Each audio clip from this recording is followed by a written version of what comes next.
86 days, 10 hours, 40 minutes is how long I went without being able to stand.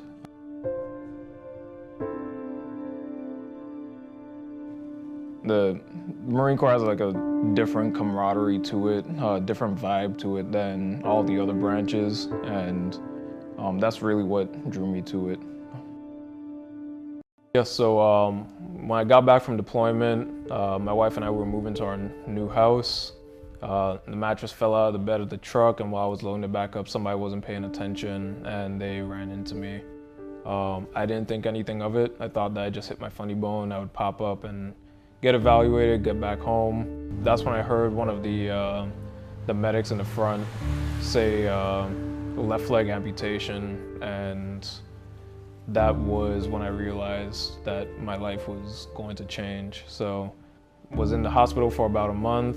The one thing that the physical therapist and occupational therapist told me from the very beginning was, you can still do everything that you want to do or that you used to do, you just have to figure out how to do it.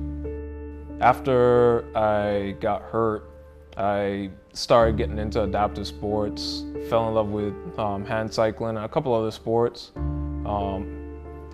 The question that I got asked by everybody was, hey, are you gonna move back down to the Virgin Islands after you retire? And when I started exploring that, I found out that a lot of the nonprofits that I actually compete through don't service the Virgin Islands because of logistical concerns. So that started getting the wheel spinning in my head that, hey, maybe somebody needs to make a change for that. So that's when I took it upon myself to go ahead and start my nonprofit and bring adaptive sports to the Virgin Islands. Down here is not very handicap friendly at all. So the first thing is that a lot of the nonprofits, like I said, that I work with in the States aren't able to service down here. So that's the first thing. But then also the biggest comment that I received from a lot of people in the disabled community down here is that a lot of them don't like to leave the house. A lot of them don't like to go out into the community because it's hard to find handicap parking, or a place they might want to go to doesn't have a ramp for their wheelchair to get up, or even just like something as simple as they're missing a limb and they don't like the way their prosthetic looks, so they're afraid to go out into public and be bullied. Really, that's the main reason why I wanted to come down here and do this, is because I want people to see that regardless of your situation, you can still go out and just the same way that my physical therapist told me, you can still do everything that you used to do. You can do everything that you want to do. We just have to figure out how to fit it to your actual situation. It does not matter what, like, you just have to bring yourself. We will figure out, regardless of your situation, if you need to sit down, if you need assistance with pulling back the bow or drawing your bow, whatever it is that you need help with.